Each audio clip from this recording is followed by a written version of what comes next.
Alright, welcome back to the SuperCoach Nuff channel. In today's video, we're looking at the Bulldog Project after round 12 of the 2023 NRL season. And as you can see, a pretty good week for the side, 1,218. Um, I guess not fantastic when you look at the rank, but compared to our season rank, that means that we've improved 3,000 spots. And we've also managed 2 out of 2 league wins. So I was just talking to a mate today and couldn't believe that the Bulldog Project was actually going better than my main team in the league that we're in together. So pretty funny, but yeah, considering the change difference in rank as well, that makes it even more interesting. So if we have a look at the team, Reed Marnie was a bit disappointing with 17. Uh, obviously a couple of missed tackles because Tino and Fafita just kept trying to run over the top of him. He sort of acted like a bit of a speed bump. But yeah, he's going to have those weeks from time to time. That's perfectly okay. Harry Grant was with 34, so I think I said on the main sort of review video that unless you had Appy Coruscant, your hookers weren't too flash this weekend. So there's no stress there. Payne Haas with the 63, so that's solid enough. Max King, 59, so he looked really good again. Isn't getting the offloads and all that, but just pure base work. Ruben Cotter with a 70, and Harry Edwards with a 56. So, could have been some handy points, but I guess, with the strength of our spine in particular in this side, we just didn't have the room for him in the starting team. Dave Fafita, 116. So I should have maybe commented on the game. It really was a game of two halves. The first half, it was just Fafita steamrolling the boys in the first few minutes. I thought it's going to be a long afternoon, and I was pretty down and flat by half time, 14-0 down. But then a couple of tries in the second half, and the mood increased, and then Ockenbaugh just found all that space at the end and crashed over for the game winner. 2 minutes ago, it was good times. So yeah, but Fafita, he's in our team for a reason, and that reason is he just scores. Nikora 61, Preston 62, so solid second row efforts there. Josh Schuster 106, so that was amazing. All the attacking stats. We could definitely use some of them this week given the state of our team. Ben Travojevic, so unfortunately got himself injured. He was a really key piece for the coming couple of buys. Looks like now he won't even play those games. So, that happens sometimes in Supercoach. Curtis Morin, he actually looked really good coming off the bench as well this week, so made a little bit of cash. Nothing extravagant, but good to see he's in the team and doing the business. And I suppose with the news that Tavita Pangai has got selected for the New South Wales team, obviously Morin could get a couple more games, especially in around the coming bye rounds. So it's good stuff. Nico Hines, 71. So, obviously the correct choice for captain was Nathan Cleary. Or I guess the more correct choice was Tommy Turbo, but we'll have a look at that now. Matt Burton with the 96. So just continues to, you know, now he's been given the keys to the team. He's just going from strength to strength and a really good pod option at 5'8". Halfback's a bit hard to fit in. But after this week, there could be some serious consideration for him and um, Dylan Brown to be the 2 5/8s in my Angry Pirates side for the rest of the season.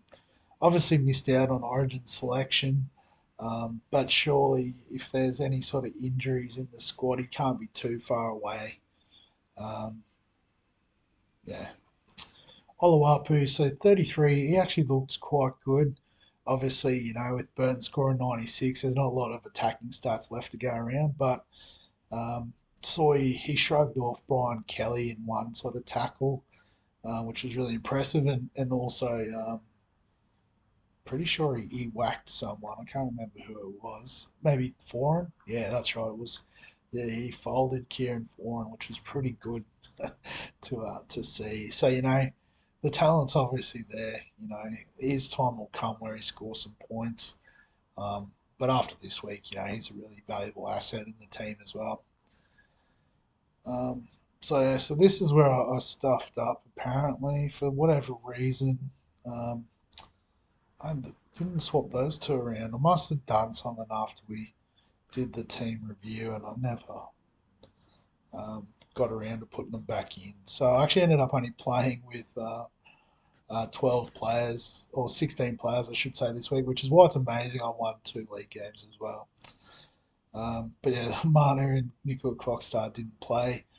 Miller with a 35 and Alamotti with a 41. We missed the two good scores on the bench.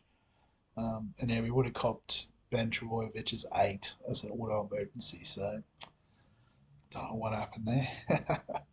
And Skelton, a dead rookie, unfortunately. Tommy Turbo, though, 165, and Dream Buller, 124. So that's just massive from our fullbacks. Neither of them will play this week, which is disappointing, but Buller, I guess like all the Bulldogs players we've got, will be really handy for round 16 and 19. So I guess in terms of trades this week, if we have a look who's actually available, we probably don't have reserves if we're being honest. So we don't have a hooker.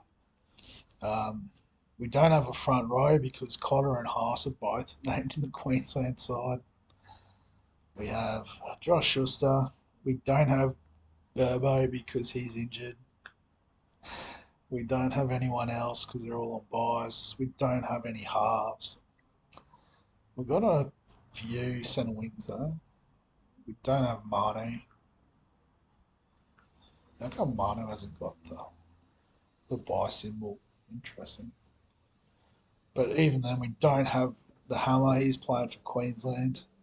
We don't have Turbo. So we've only got 4 players this week, which is obviously going to hurt overall. But we did talk about this a few weeks ago, the fact that we were essentially going to tank this round because we just knew we weren't going to get anywhere near enough players given the state of the side.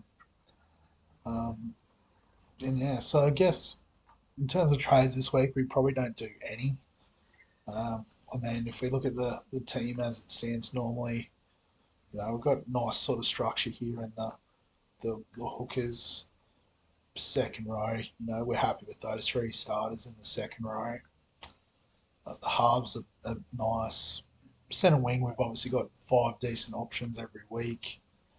And then the 2 fullbacks, they're just about to make us a heap of cash anyway. So Turbo's a keeper. Buller, we could always sideways to Teddy or whoever in a few weeks when we are going for our push at the end of the season. So we haven't got much money in the bank either. So, the play could be, because obviously round 13 there's a lot missing, but the Bulldogs' other buys we might have an issue because we've still got 1, 2, 3, 4, 5, 6, 7, 8, 9 of the Dogs players. So maybe being a bit loyal is going to be a bit costly in those other buy rounds. We can't even field a 17 if everyone else is playing. So, I mean, in terms of the expendables, it's the likes of Myron, Skelton, but also, I guess, Alamotti. So, we could look at getting out of Alamotti this week for someone. But there's no one that really sort of excites. So it does depend on team lists. Maybe if like Tafare comes up, we might bring him in.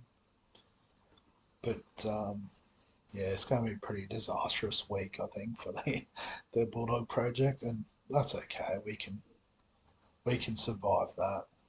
Put Turbo in just in case he's well, Ben Turbo just in case he's a chance, even though he's not. Yeah. So not too much to say this week. Just to review the team. Could be an even quicker one next week, given how few players we're going to have. But yeah, if you are enjoying the Bulldog Project, give us a like on the video or comment with your thoughts on it all. Subscribe to the channel if you're enjoying all the content. And other than that, I'll catch you in the next one.